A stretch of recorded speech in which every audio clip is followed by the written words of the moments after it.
time for another workstation video because I really wasn't happy with how the last one turned out.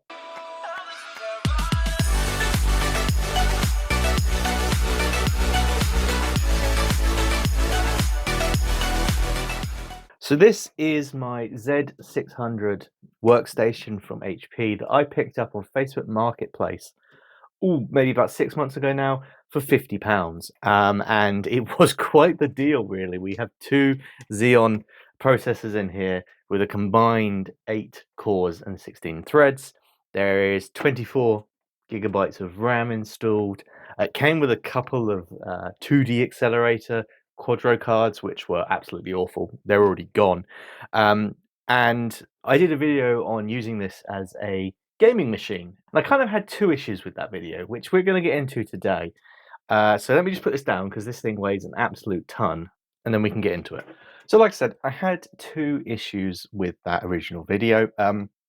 You can go check it out down below. I will link it. And I do actually recommend watching that video, at least the first half, because we kind of go into the hardware, we have a look at what's inside, and all that side of the video is perfectly fine. I won't be doing that again. Very happy with that. The part that I'm unhappy about with is really the gaming side of it, and me kind of putting this forward as a really good, cheap way to game. Now, I still believe that's the case. I still believe that for £50, you get an awful lot of computer here, and I'm sure you can pick similar things up on Facebook Marketplace. I really think workstations are about 10 years old now are a brilliant choice for a base system. But there were two issues, and I think a lot of people in the comments also shared the same kind of feeling with those issues. So for me, issue one was the hardware that I chose to pair with that system. So at the time, the only kind of graphics card that I had available to test it with was an RTX 4060, which frankly was much too much graphics card. It was way too powerful for this system, and it was going to be completely underused anyway. It only has PCI 2 slots for one. It doesn't really have enough power to power it properly. And frankly, if you're buying a £50 base system, you're not then spending £300 to £400 on a graphics card. That's just unrealistic. So that was my first issue with it. I also kind of had an issue with how I'd set up the storage. I actually used the PCIe to M.2 adapter and used an M.2 SSD because obviously the spinning disks that it came with were incredibly slow.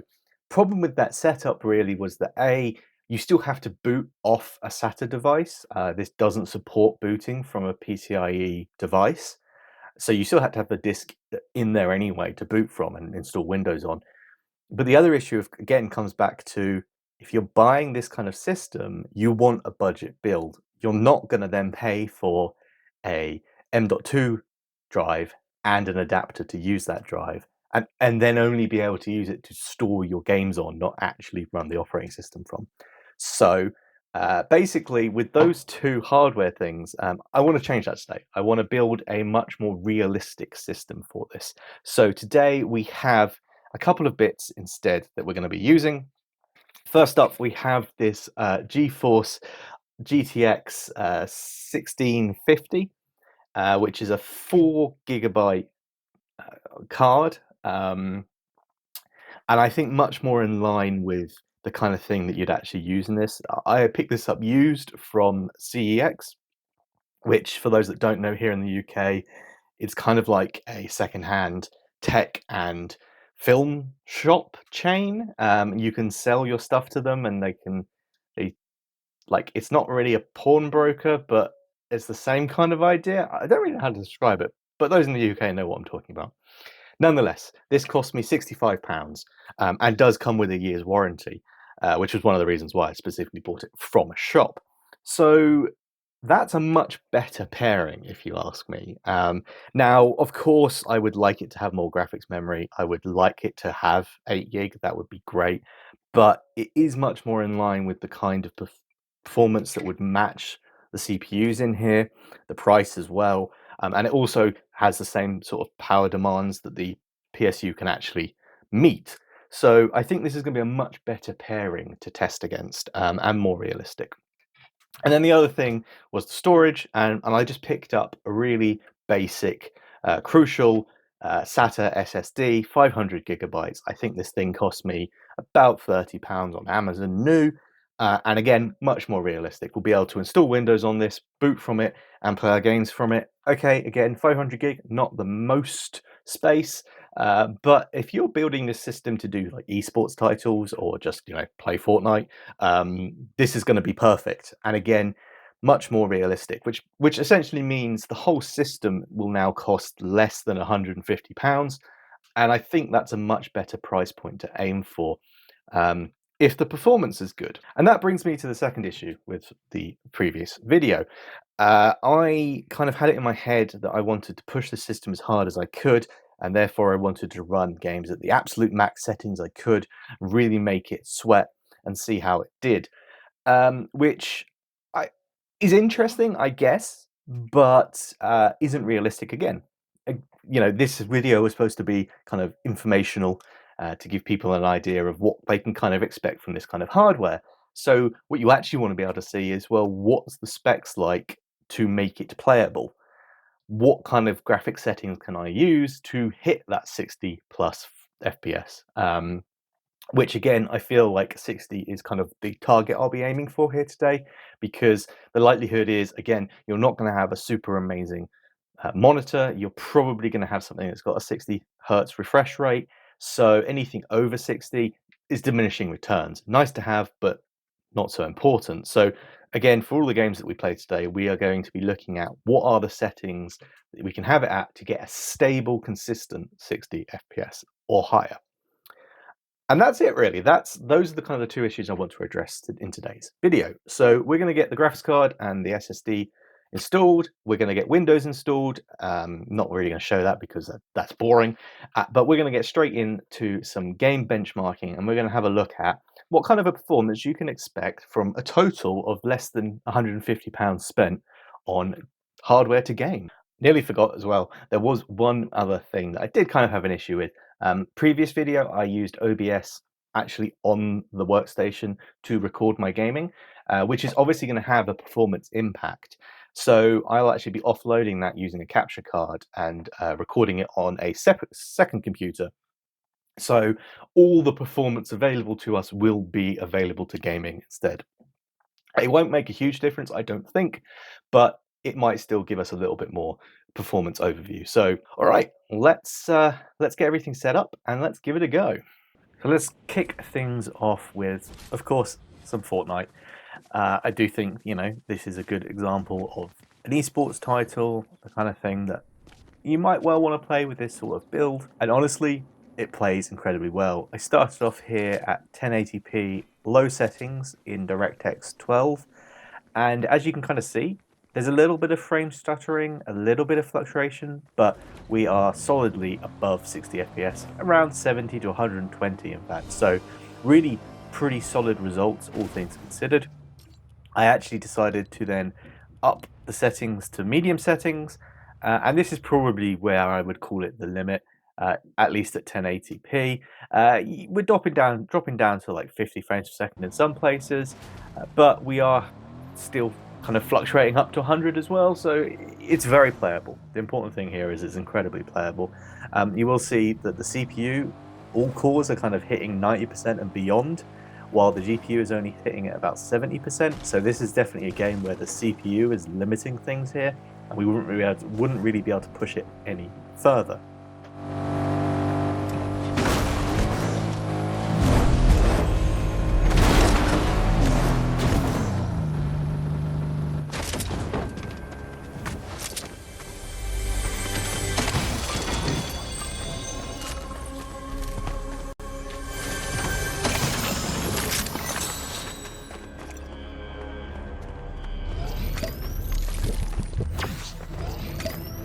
Next up, I gave CS2 a go, and things were just a bit weird with this game. To start with, the MSI Afterburner just wouldn't load the overlay, so we're not getting any nice overlay on this one.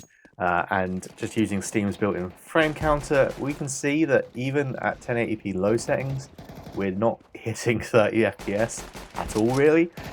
I don't really know what's going on here. It could be a CPU thing. I did kind of get Task Manager up to take a look at the same time, and it does appear like only one of the CPUs is actually being utilized, so it's quite possible that the CS2 just doesn't like the configuration we have here.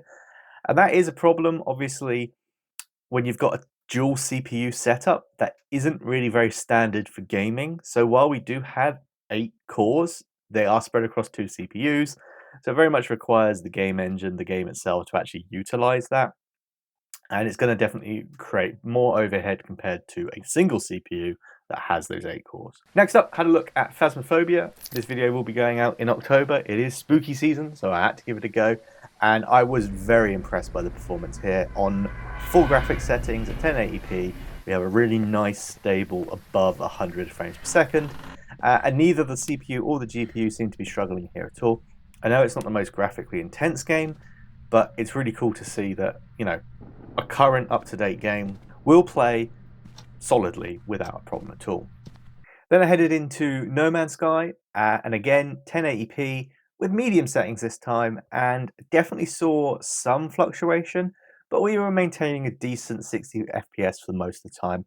Definitely see that the GPU is the bottleneck here, getting absolutely hammered, while there is some more headroom for the CPU, so a better GPU would fix this. So there's definitely some, in some games anyway, more performance to be had.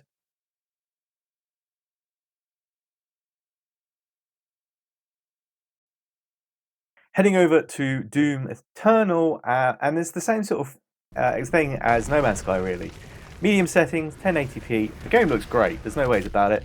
It sometimes drops down to 50 FPS, but mainly sticking above 60. Entirely playable, very pleasant experience. Again, though, that GPU is really bottlenecking things here. The 4GB of graphics memory is also a problem. If I try to increase the settings to high or above, the game would complain that there wasn't enough graphics memory to do that, and the GPU is being pegged here above 95%. So again, would definitely benefit from a more powerful GPU, or at least more graphics memory.